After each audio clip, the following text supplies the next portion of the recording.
Olá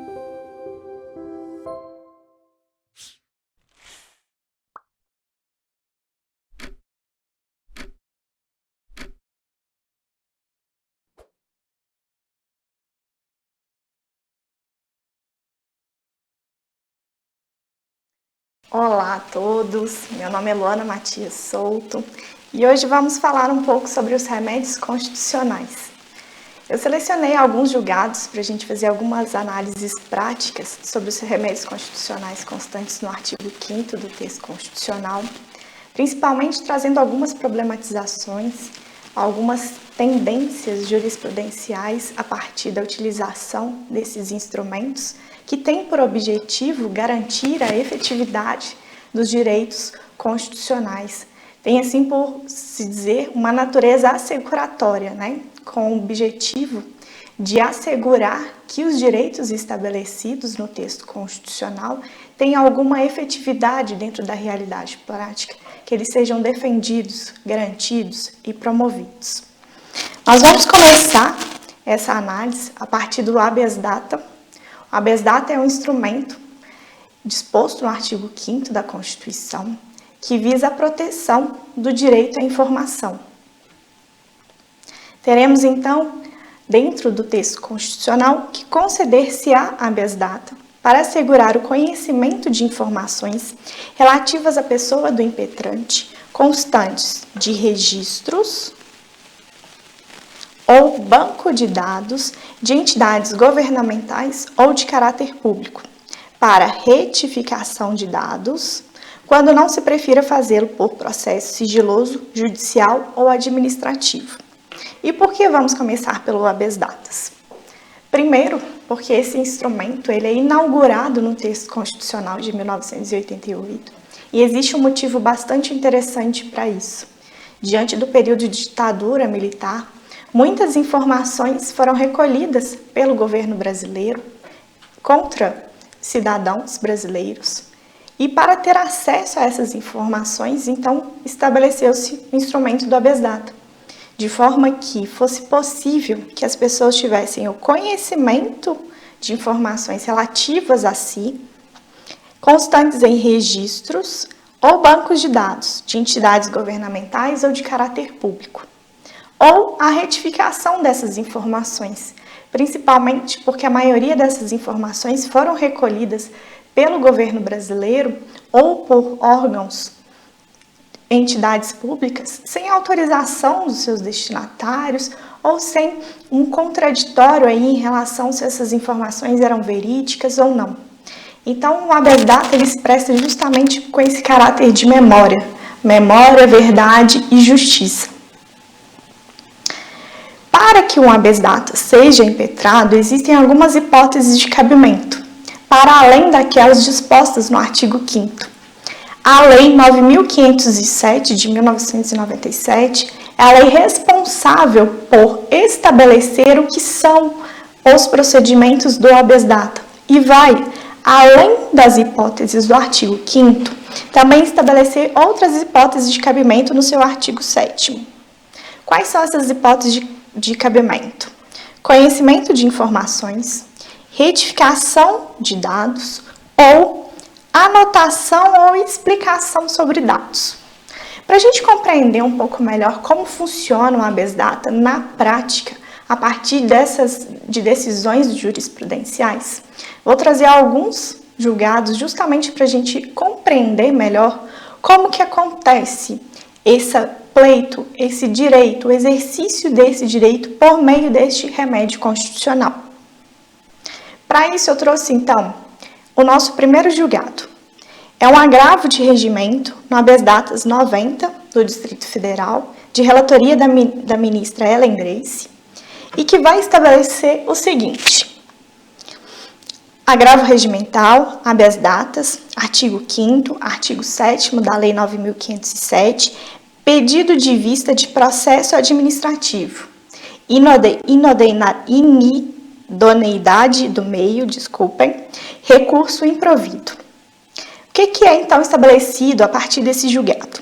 Que o habeas data da Constituição Federal tem como finalidade assegurar o conhecimento de informações constantes no registros ou bancos de dados e ensejar sua retificação ou possibilitar a anotação de explicações nos assentamentos do interessado. Tudo isso conforme dispõe o artigo 7º da Lei 9.507. Além disso, o habeas data é a ação que visa a proteção da privacidade do indivíduo contra abuso no registro ou revelação de dados pessoais falsos ou equivocados.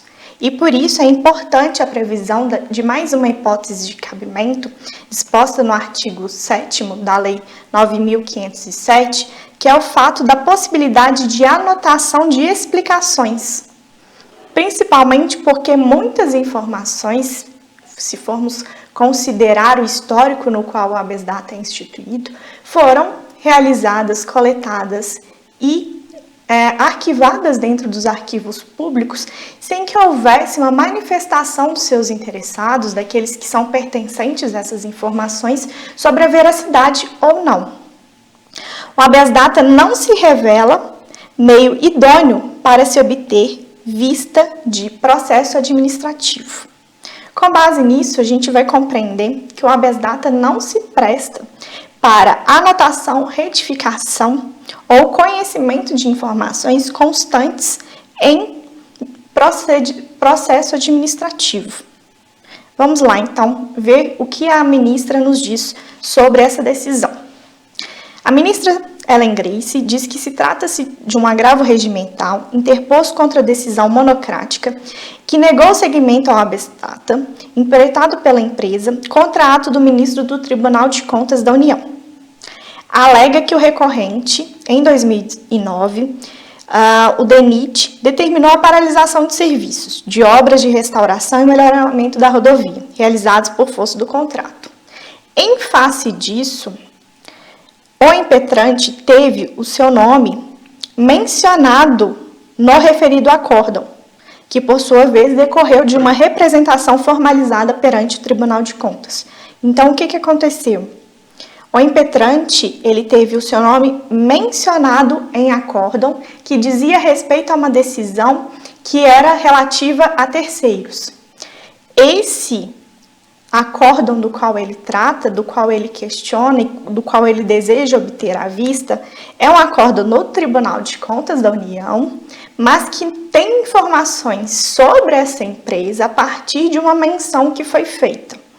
Aduz que o ministro relator do acórdão indeferiu seu pedido de vista em relação às partes contidas na representação. Então, o que a gente tem diante dessa situação?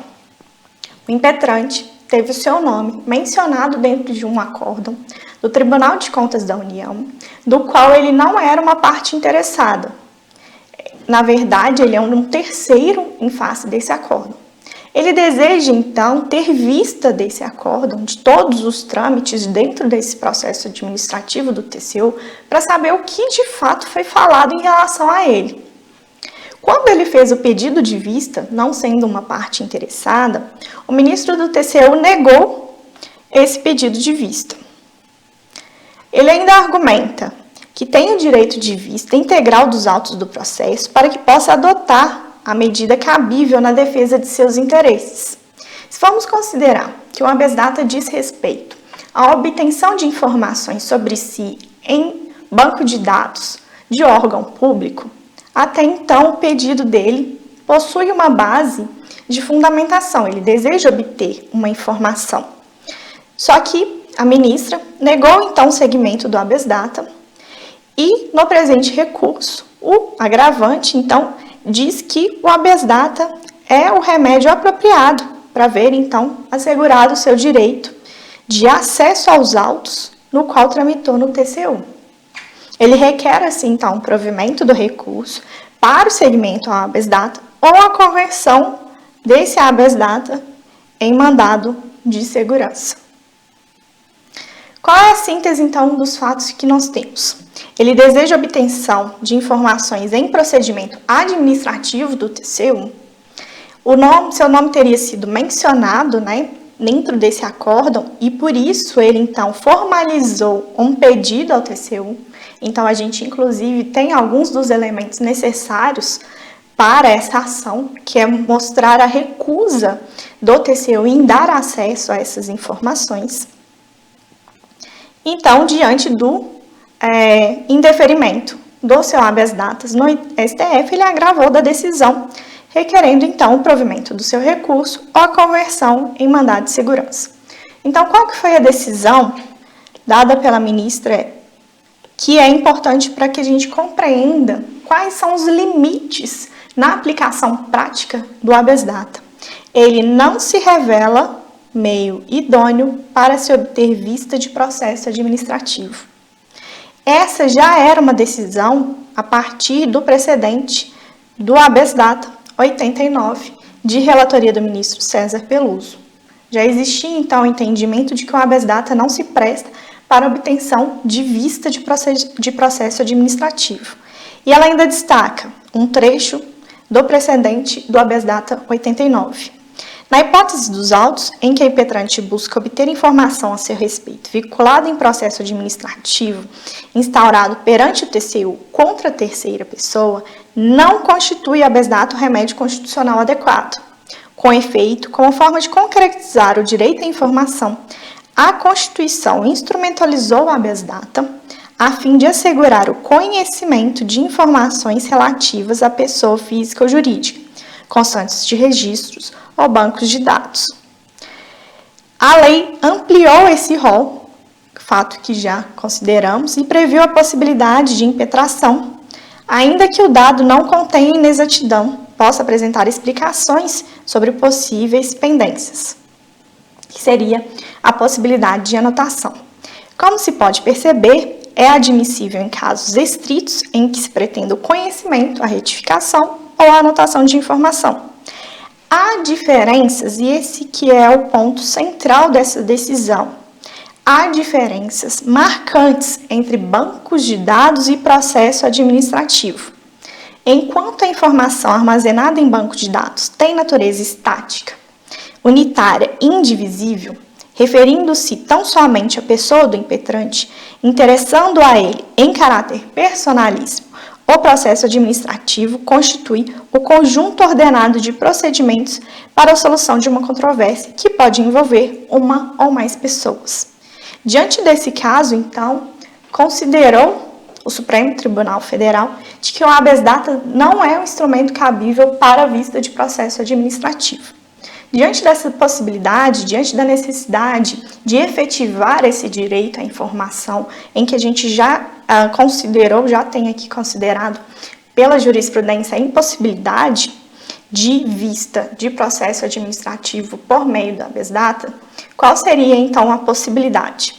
O caso, diante dessa situação e diante desse precedente, querendo obter informações sobre si em um processo administrativo em que não é uma das partes, o recomendável seria o mandado de segurança, uma vez que o Supremo Tribunal Federal já estabeleceu que a habeas data não é instrumento cabível, instrumento adequado para o acesso de informações em processo administrativo. Ainda sobre o habeas datas, temos ainda algumas questões que nós precisamos analisar. Vamos fazer assim, vamos compreender abstratamente o que é o Instituto e, a partir disso, trazer quais as limitações e quais as interpretações que existem da jurisprudência em face dos elementos que constituem o habeas data.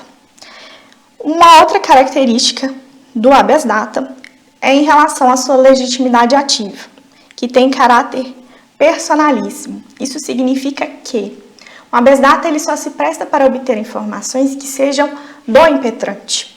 Não é possível obter informações de terceiros a partir de um habeas data.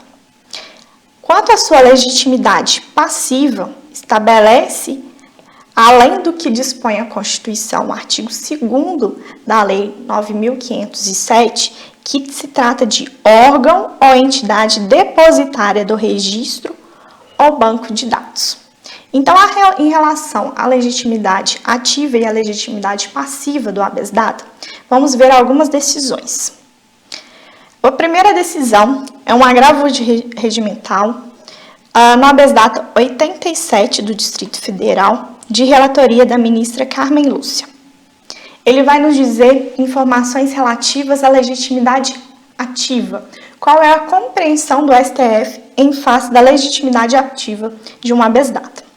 Que nos diz habeas data, a ausência de comprovação de resistência ao fornecimento das informações, a ausência de interesse de agir, informações relativas a terceiro, agravo regimental não provido.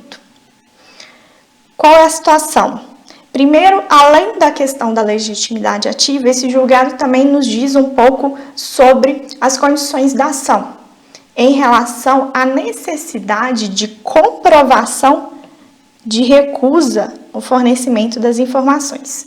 Fato que a gente vai averiguar em outros julgados um pouco mais à frente.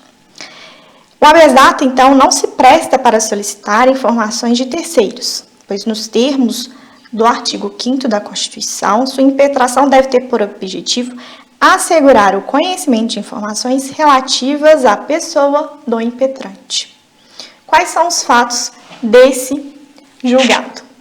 O agravante ele deseja obter informações de todos os deputados para informarem se possuem ou não parentes empregados no Legislativo, de forma que o silêncio seria interpretado como uma negativa e, se após constatada a irregularidade, seria considerada, então, quebra de decoro parlamentar.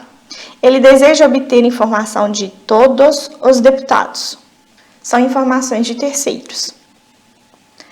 E não apenas dos deputados enquanto terceiros, mas se possuem ou não parentes empregados no Legislativo. Então, o que informa esse julgado? Que o direito de conhecer e retificar os dados, assim como de interpor habeas data, para fazer valer esse direito quando não espontaneamente prestados, são personalíssimos do titular dos dados, do impetrante. Não se presta, pois, o habeas data para o acesso ou retificação de informações de terceiros, como no caso da presente ação. E por isso, então, que foi negado o provimento ao agravo regimental. Então, além do estabelecimento do texto constitucional sobre o caráter personalíssimo do habeas data, além do estabelecimento da doutrina em face dessa característica do habeas data, ainda temos, então, a comprovação jurisprudencial acerca do caráter personalíssimo do habeas data. Agora, no que diz respeito à legitimidade passiva, a gente vai se deparar com outra situação. Recurso ordinário em habeas data número 1 do Distrito Federal, de relatoria da ministra Rosa Weber. No que diz respeito à legitimidade passiva, se nós formos voltar aqui um pouquinho mais no início, a gente vai ter que apenas devem prestar informações em sede de habeas data o órgão ou entidade depositária do registro ou banco de dados. E aí, então, vamos ver como que isso funciona na prática. É um recurso ordinário em habeas data para o fornecimento de certidão, até aí tudo bem, para atestar a legalidade de ato praticado por interessado. Então, ele deseja obter uma certidão que demonstre a legalidade de seu ato praticado. Ele, então, quer a cópia integral de um procedimento administrativo, de acordo com o artigo 7º da Lei 9.507, inadequação do meio, precedentes, pleito dirigido a órgão que não detém a competência para emitir a certidão. Legitimidade passiva da autoridade tida por coatora, recurso não provido, acórdão recorrido. Nesse aqui, a gente tem as duas situações. A gente tem, além do fato dele desejar uma cópia integral de um procedimento administrativo, e aí, se a gente for ver, é um julgado já de 2017, é mais recente do que o julgado anterior, que nos informa sobre a impossibilidade de habeas data em procedimento administrativo. Então, ele já não é a medida cabível para obter essa informação. A gente ainda vai ter que a autoridade coatora indicada como autoridade coautora não tem legitimidade passiva, principalmente diante dos seguintes fatos. Ele deseja a obtenção de informações para a CGU que atestem a legalidade das atividades que ele desenvolveu no seu instituto enquanto ele era presidente. Essas atividades ele desenvolve desde 2013, quando ele foi preso preventivamente, porque compreendeu-se que as atividades desenvolvidas nesse instituto, no que se denominava de delegacia, que não é, né, de fato uma delegacia, elas constituíam como usurpação de poder. Então, ele tem a necessidade de comprovar a legalidade sua prática, né, dessa prática que ele realiza dentro desse instituto. E como que ele deseja, né, fazer essa comprovação? A partir de informações que possam a CGU fornecer para ele. Por quê? Em 2003, um pouco tempo depois que foi criado esse instituto, houve por parte da CGU a parabenização dessa iniciativa criada pelo Instituto. Inclusive, foi publicado o estatuto dessa instituição na Câmara dos Deputados. Então, ele requer que a CGU emita uma certidão para atestar a legalidade das atividades desempenhadas pela essa denominada delegacia e, assim, comprovar a legalidade das suas atividades. O STJ indeferiu o habeas data por inadequação, uma vez que não compete à CGU atestar a legalidade. Em face dessa negativa, ele então recorreu da decisão ao STF. E aí, o que a CGU fez? Ela reconhece, né, as informações em sede de processo administrativo, que deseja ter acesso, inclusive já enviou comunicado para a ouvidoria da CGU de que existem informações a respeito desse instituto dentro dos seus arquivos, mas que o que ele pede é de caráter municipal e não de caráter federal, que é o âmbito de atribuição da CGU. Então, qual é a decisão que vai afastar a pretensão de obtenção de informações pela CGU desse processo administrativo, no qual se fez, né, uma parabenização a esse instituto e que para o impetrante seria necessário para garantir a legalidade das suas atividades, uma vez até que ele já foi preso preventivamente, pois foi considerado, né, usurpação de poder às suas atividades. Então, qual é a decisão? Não amparável pela via pretendida a expedição de certidão, uma vez que não é amparado para obtenção de certidões, uma vez que a entidade, o CGU, não é a entidade depositária do registro ou banco de dados do qual ele pretende obter essa informação. Porque as suas atribuições da Controladoria Geral da União, definidas em lei e em decreto, são de assistir direta e indiretamente ao Presidente da República no desempenho de suas atribuições, quanto aos assuntos e providências que, no âmbito do Poder Executivo, sejam atinentes à defesa do patrimônio público, do controle interno, auditoria pública, correição e prevenção, combate à corrupção e demais atividades de ouvidoria e incremento da transparência na gestão da administração pública federal.